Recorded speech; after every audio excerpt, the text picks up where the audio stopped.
Hey guys, how's it going? This is Johnny at DIY Health, and today we're going to talk about harvesting and washing.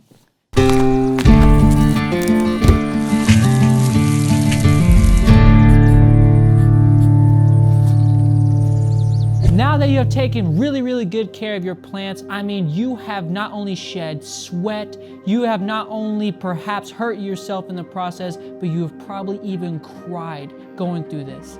It is now time to reap the beautiful rewards of your labor. It is time to harvest your plants. Harvesting, just to let you know, is actually the process or period in which you gather your crops.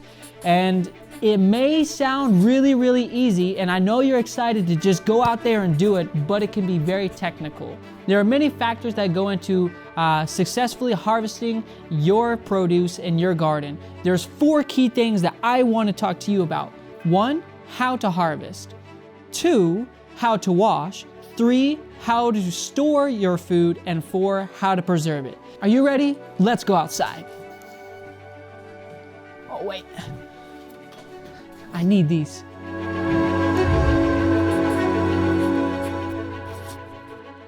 All right, guys, so I'm just gonna show you within the first factor how to harvest. We're just basically gonna go through many different crops here. I'm gonna show you how to harvest them practically. So you can use either scissors or you can use a knife.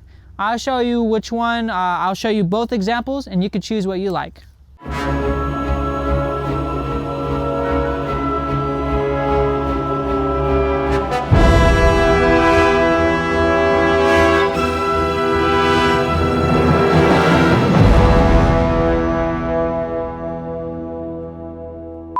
So let's start with the knife first. So when harvesting lettuce, you basically want to pinch the stem at the bottom. You can either cut it directly here at the stem and put it to the side in a bin or a box, whatever you may have. Or you can pinch it from the bottom. I personally like to pull it out of the ground, shake off the dirt, and then cut it there at the bottom as well. I like to do this because it saves me more time later when I have to till the bed and prepare the soil for the next crop, so I don't have to pick these out. You could choose whatever you like, but you could see that using the knife was very easy, very clean cut. And I'll do the same here with the scissors. You just snip like that. Or you can do the same thing, pull it out of the ground, shake it off, and snip. So for these, I personally like to use the knife more. You can choose. All right, let's go to the next crop.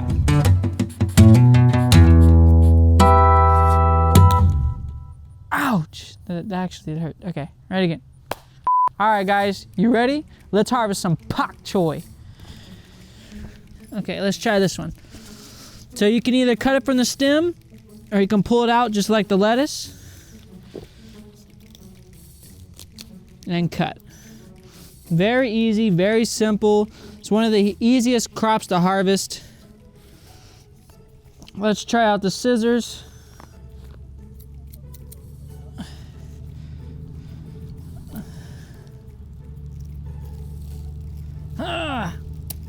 Yeah, much easier with the knife.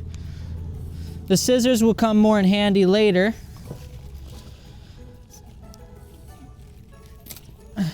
Good. All right, so that's all we have for pak choy. It's that simple. We'll see you at the next crop. All right, guys, we're gonna start and go to our next crop out in the field. The reason why the first factor within this episode is how to harvest is because if you don't know how to harvest your plant, you could potentially rob yourself of future harvests or future gatherings from your potential crops. So for example, with kale, you can harvest from kale for a season or more if you harvest it the right way. Imagine kale growing like a tree and you only trim the bottom branches throughout the weeks. And eventually the tree will start getting to the point to where it doesn't want to produce the same amount of fruit, so then you cut the rest of the branches off.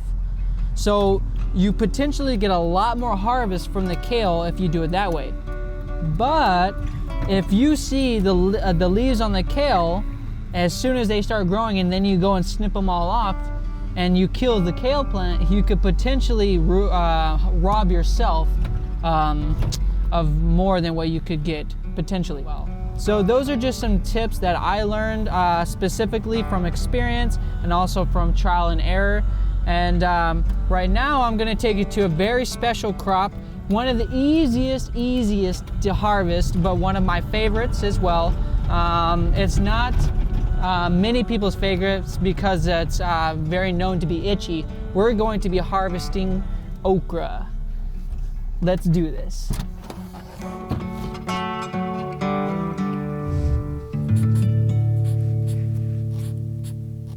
All right, guys. So we're gonna be harvesting okra. I just wanna show you a few tips and tricks that I learned. First things first, you see how big this okra is? That is a no-no. You don't wanna harvest this size of okra. This is basically for the trash, okay? So definitely not advisable to eat. They become very chewy and almost resemble bark as you try to cook them. It's just no bueno at all, not good. But let me show you a good example of what they should look like when you harvest them. So they're about the size of your thumb. Thumb size and a little bigger is fine. So you just simply cut it off like that, put it in your basket. We're at the end of the season for the okra now, so I'm just cutting the tops. This one, it's not so good, so I'll cast it, but I'll keep this little one. And you basically just work your way down. It's a little too big. Here we go. You just work your way down. And that's really all there is to harvesting okra. I didn't know okra got so big. And so I had to learn the proper way to harvest okra as well. So I hope this was informative for you. Now, let's go to the sweet potatoes. See you there.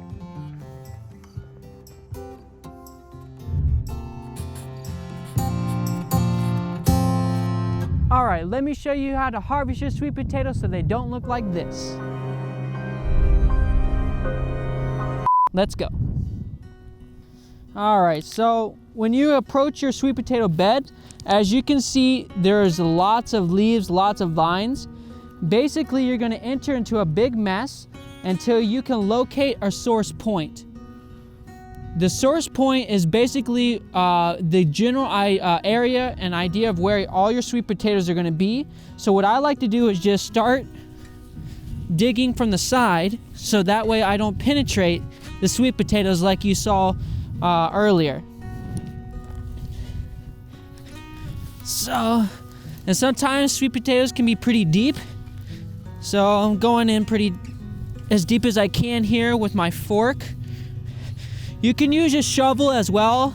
Sometimes if you're not careful, the shovel can be a little bit more dangerous. Excuse the train.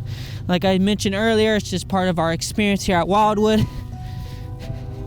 All right. Looks like I'm about to hit these potatoes. Let's see what we got.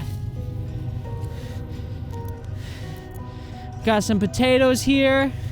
Some big, some small. I'm gonna keep going. See if I have any more treasure here.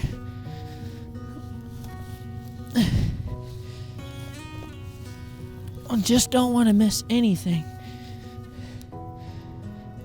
So here you have it. I have some sweet potatoes. Yep. Good. So now that we have these beautiful sweet potatoes, it's time to go wash. I'll see you there.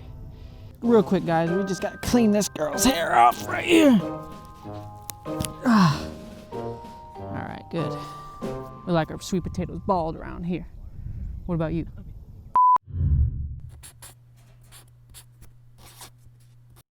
Okay, so a part of washing potatoes, first of all, when you get them, they're going to be really dirty. We like to do a rub off the dirt, wash, rinse, and then we put them out to dry. So let me just give you a practical example, okay? So I just put the dirty potato in the water. You can either rub it with your hands, or you can use a soft brush. It doesn't take much. Try not to rub it too much because you want to keep the skin on as much as possible. Do a quick rinse. And then we'll put them out to dry. The reason why we want to keep the skin on and then we dry them is that unless you're going to eat them immediately, we're going to set them aside for 10 days to cure so the skin can harden and so that the sweet potato can become more sweeter. All right, that's how you wash it. It's that simple. All right, guys, I'm gonna put these greens in to wash and hydrate them so before they get wilty. But before you get ready to wash your greens or wash your produce, make sure that your wash station is nice, clean, and sanitized. So that way you don't potentially bring any disease or bacteria upon your plants or your produce. I'm just gonna go ahead and fill this wash station up. I'm gonna put these to hydrate.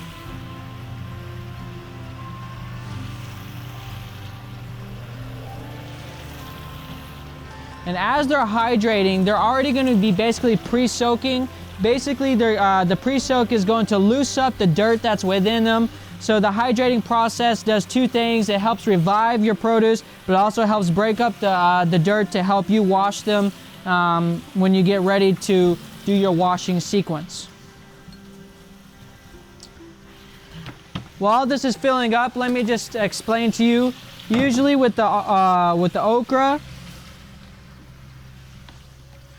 we typically don't wash the okra unless it's really muddy or really dirty. You can always wipe it off. It's up to you, depending on how dirty it is, and you can put them to the side ready to eat. Okay?